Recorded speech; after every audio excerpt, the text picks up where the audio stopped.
Bonjour à toutes et à tous, bienvenue pour ce nouveau cours de notre séquence sur les espaces à forte contrainte naturelle et ou de grande biodiversité.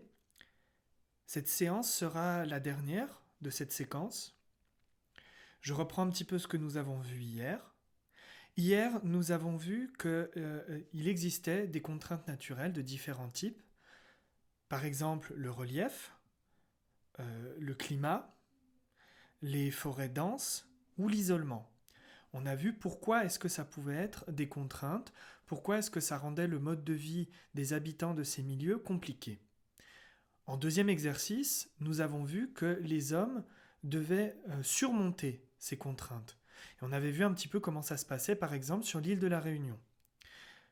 Pour cette séance, aujourd'hui, nous allons voir que ces contraintes naturelles deviennent parfois des atouts.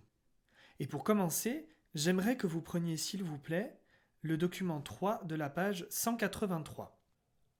Le titre du document est le suivant: Transformer les contraintes de l'île en atouts touristiques. Plus de 400 000 touristes visitent chaque année la Réunion, attirés notamment par la richesse naturelle de l'île. Le piton de la Fournaise, un volcan culminant à plus de 2000 mètres d'altitude, est l'un des principaux atouts de l'île. Pour faire de la Réunion une destination attractive et accessible, plusieurs pistes sont privilégiées.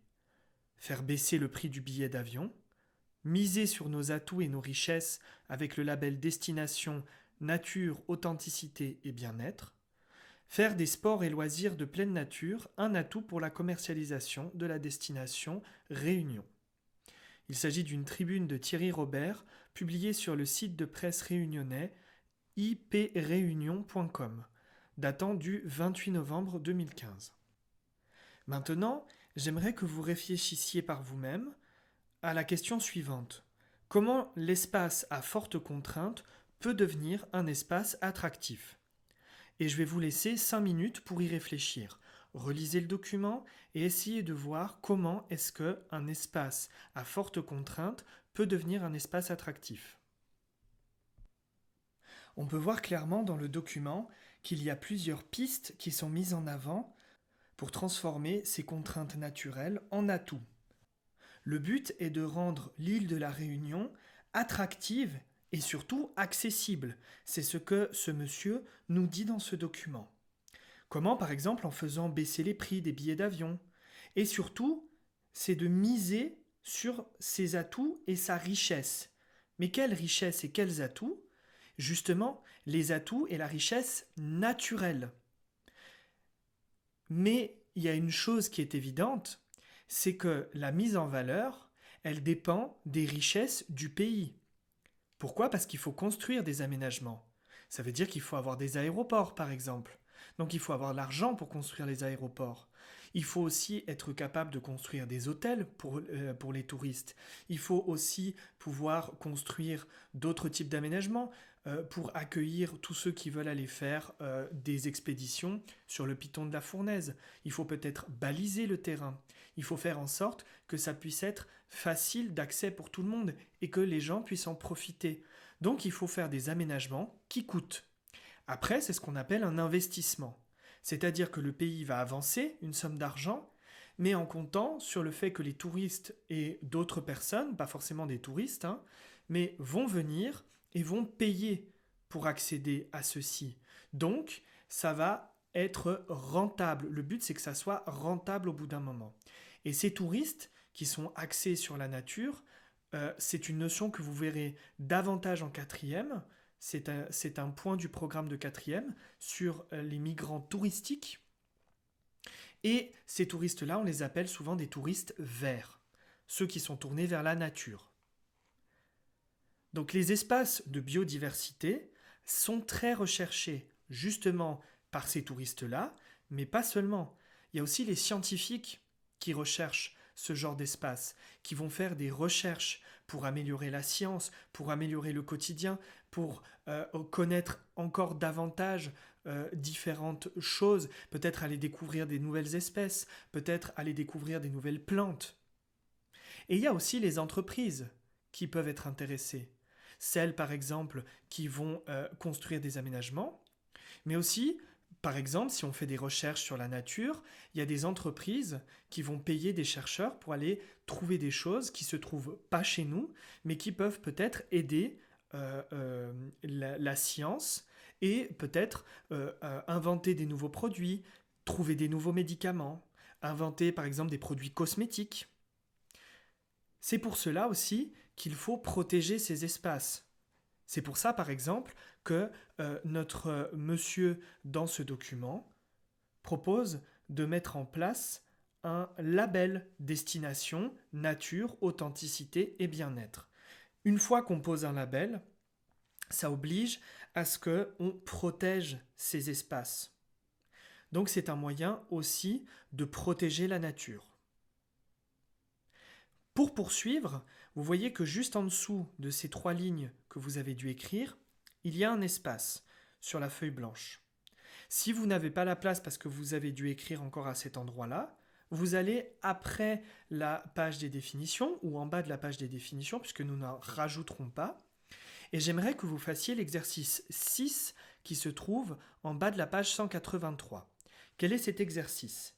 Il faut que vous recopiez ce schéma et que vous le complétiez avec des mots qui vous sont donnés. C'est un schéma sur les contraintes de l'île de la Réunion. D'abord, on a une première case qui nous parle du climat et de l'isolement et d'une autre chose que vous allez devoir trouver qui gêne les habitants. Donc, ils aménagent des espaces. Ce qui amène à une deuxième chose, ils construisent des et des Ça aussi, vous allez devoir trouver ce qu'il faut mettre dans ces lacunes. Ce qui a pour conséquence que les habitants transforment ces contraintes en atouts. Et ils développent le Et vous allez devoir le trouver, ce que c'est. Et justement, on vous donne les mots que vous devez replacer. Il y a les mots tourisme, route, relief et aéroport. Donc j'aimerais que vous fassiez cet exercice. Je vous laisse 10 minutes pour le faire. 10-12 minutes, on va dire. Je vais être large. Ceux qui auraient fini avant pourront poursuivre la vidéo.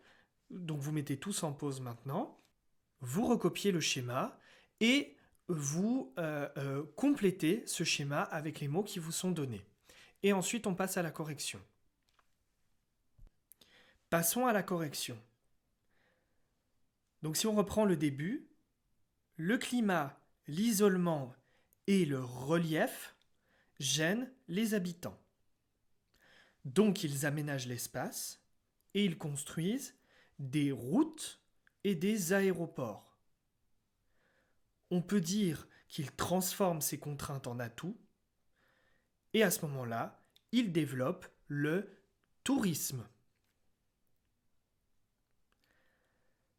Nous avons donc à présent terminé notre séquence sur les espaces de faible densité avec des fortes contraintes naturelles et une grande biodiversité.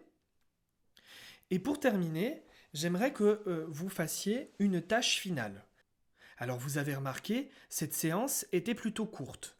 Pourquoi? Parce que je vais vous laisser commencer durant cette séance, et puis c'est quelque chose que vous ferez un petit peu en devoir, et que vous me rendrez dans une semaine. Je vous explique en quoi consiste l'exercice. Vous avez 4 documents qui se trouvent aux pages 184 et 185. Ces 4 documents montrent la grande biodiversité sur l'île de la Réunion et parlent justement des atouts que présente cette grande biodiversité pour le tourisme sur l'île de la Réunion. Vous allez étudier ces 4 documents et vous allez répondre aux 3 questions qui se trouvent en bas de la page 184. Première question, relève les éléments qui constituent la biodiversité réunionnaise, en les répartissant selon 3 groupes, les animaux, les végétaux et les milieux de vie. Si vous avez un doute sur la définition de biodiversité, elle se trouve exactement à cette page. La définition est la suivante, c'est l'ensemble des espèces, animales et végétales, vivant dans un milieu. Vous avez une deuxième question qui est plus centrée sur le document 4 et on vous demande comment l'action des habitants menace-t-elle la biodiversité sur l'île. Et enfin, troisième question, centrée sur les documents 2 et 3, comment la Réunion protège-t-elle et met-elle en valeur la biodiversité? Vous avez compris, ces trois questions, elles vous permettent de faire trois choses. D'abord, faire l'état des lieux sur la biodiversité sur l'île de la Réunion. C'est la première des choses. Deuxième des choses, comment est-ce que les habitants parfois mettent en danger cette biodiversité? Et troisième des choses, comment est-ce que l'île de la Réunion cherche à protéger cette biodiversité, c'est-à-dire à lutter contre ces menaces sur la biodiversité? Vous allez répondre à ces trois questions sous forme de brouillon. C'est pas ça que je vais vous demander. Ça vous permet de faire un premier jet en fait. Et une fois que vous avez répondu à ces trois questions sous forme de brouillon, vous allez vous en servir pour répondre à une quatrième question qui se trouve à la page 185. La question est la suivante. À l'aide de tes réponses, donc aux réponses des questions 1, 2 et 3, écris quelques lignes pour expliquer en quoi la biodiversité est un atout pour l'île de la Réunion. Je vous demande de faire un petit paragraphe qui explique en quoi est-ce que la biodiversité est un atout pour l'île de la Réunion. Et je vais vous demander de faire une dizaine de lignes. Je vais vous ajouter en mail toutes ces consignes que je viens de vous donner.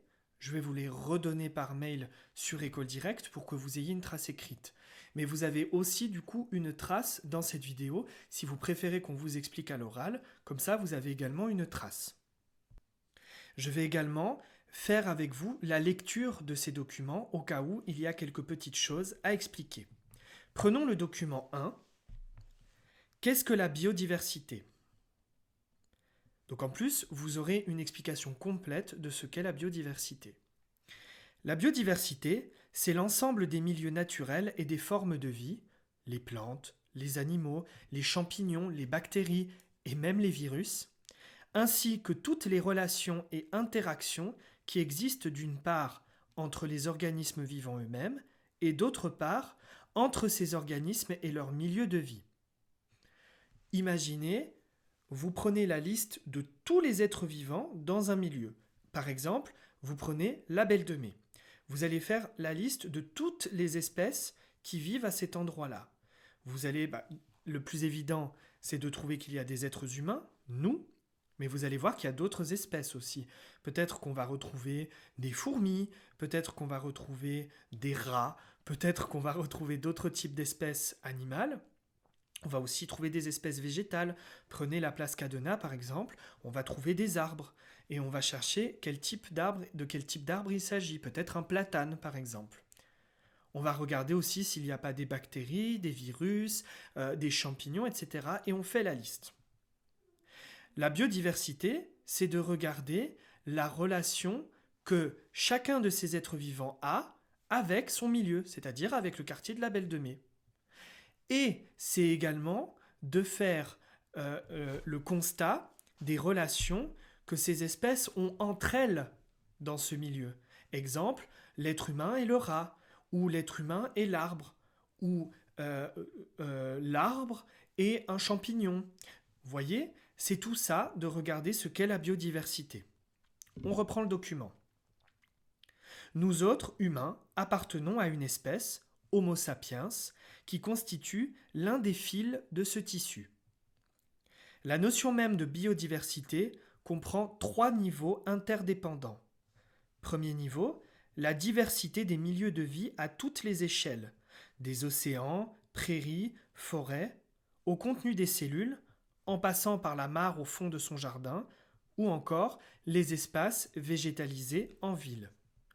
Prenons l'exemple, justement pour comprendre ce que c'est cette notion d'échelle. Je prends un océan. C'est un milieu de vie, c'est la plus grande échelle en ce qui concerne le monde aquatique. Après, À l'échelle inférieure, vous avez la mer. Et vous allez voir que les espèces qui vivent par exemple dans l'océan Atlantique ne sont pas forcément les mêmes espèces qui vivent dans la mer Méditerranée. Ensuite, vous avez une échelle inférieure encore, ça va être le lac. Souvent, ce sont des milieux avec de l'eau qu'on appelle douce, c'est-à-dire non salée. Il y a certaines espèces qui supportent l'eau salée et d'autres qui ne supportent pas l'eau salée, qui ont besoin de vivre dans de l'eau douce. Donc, ça encore, on verra qu'on n'a pas forcément les mêmes espèces qui vivent dans la mer ou dans les lacs. Et après, vous réduisez encore l'échelle, ça va être les fleuves, les rivières, etc., jusqu'à arriver à la petite mare, voire même à la flaque d'eau en bas de chez vous. Reprenons le document. Deuxième niveau interdépendant, c'est la diversité des espèces, dont l'espèce humaine, qui vivent dans ce milieu, qui interagissent entre elles. Prédation, coopération, symbiose, et qui interagissent avec leur milieu de vie.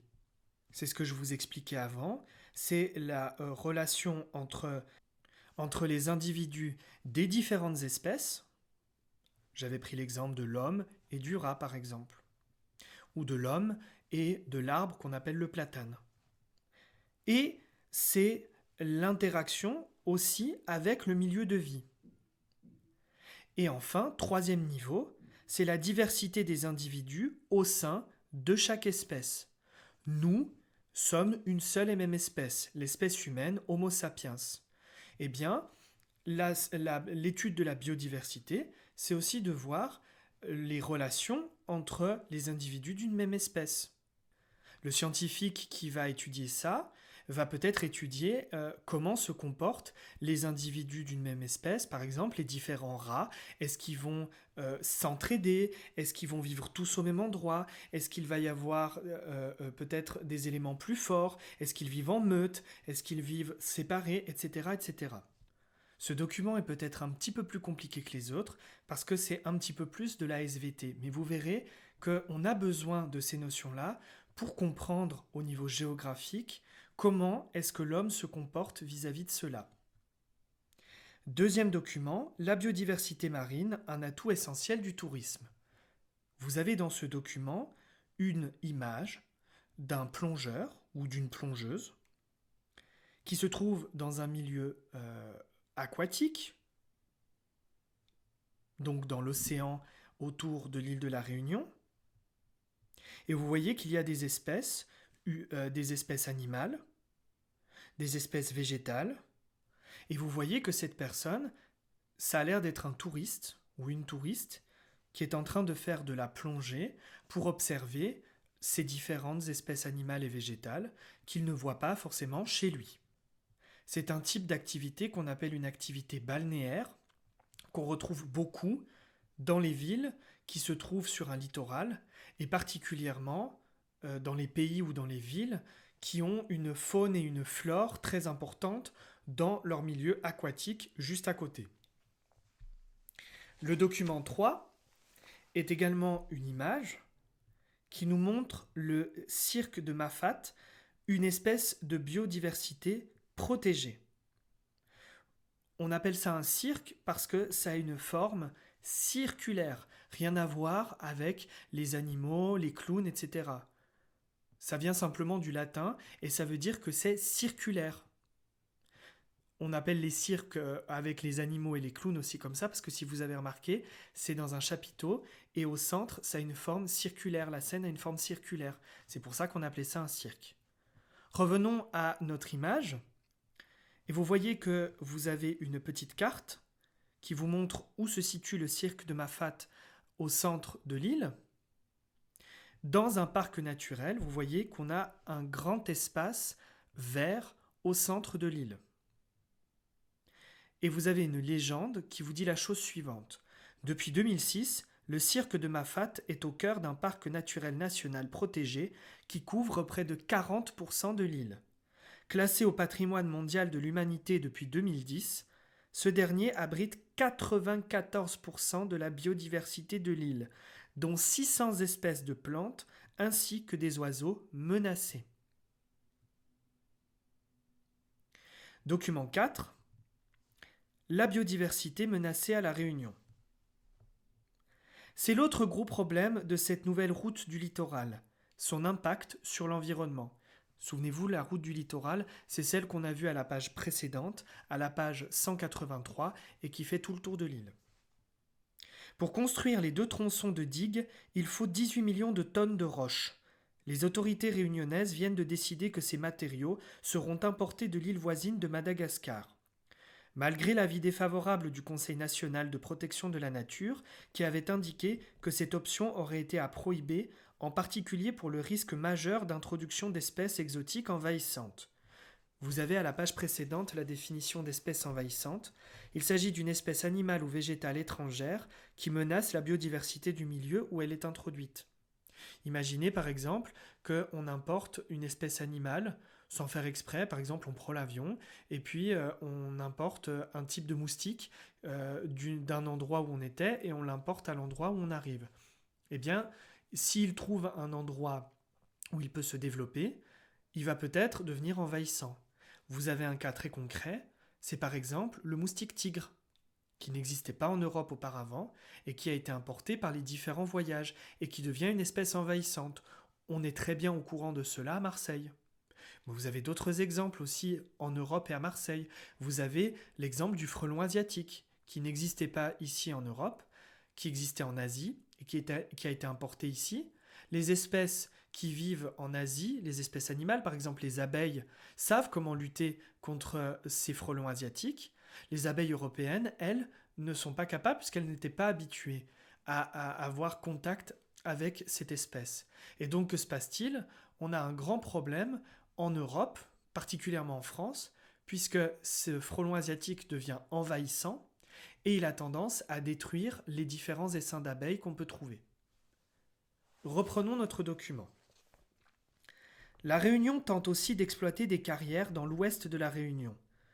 Des carrières, c'est donc des endroits où on peut extraire des matériaux de construction comme la pierre ou le sable.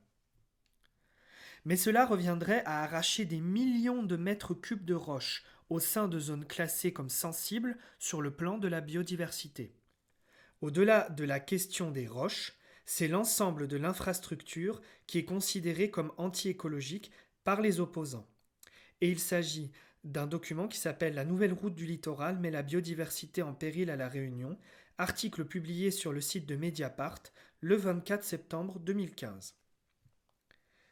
Donc vous voyez, vous allez devoir étudier ces documents pour pouvoir répondre aux 3 questions qui se trouvent à la page 184.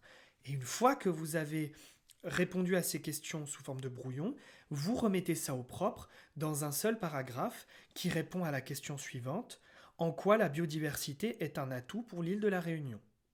Ça veut dire que vous allez devoir faire l'état des lieux de la biodiversité. Vous allez devoir aussi dire quels sont les dangers sur cette biodiversité et comment est-ce qu'on peut la sauvegarder. Donc vous allez vous resservir exactement de vos 3 questions précédentes pour faire votre petit paragraphe d'une dizaine de lignes. Et c'est ce paragraphe que vous me rendrez dans une semaine. N'hésitez pas à me poser des questions en commentaire. S'il faut, je referai une explication un peu plus détaillée. Je pense que là, j'ai donné suffisamment d'explications, mais s'il y a d'autres questions, n'hésitez pas à les poster en commentaire. Je vous rappelle que ça permet peut-être aussi aux autres de répondre à leurs propres questions. N'ayez pas peur. Comme ça m'évite de recevoir peut-être par mail 50 fois la même question et où je vais devoir donner 50 fois la même réponse. Comme ça, tout le monde a accès aux questions et aux réponses, comme en classe. Je vous remercie pour votre écoute et je vous dis à la semaine prochaine où nous commencerons une nouvelle séquence, toujours dans ce thème, mais nous parlerons cette fois des espaces de faible densité qui ont une vocation agricole.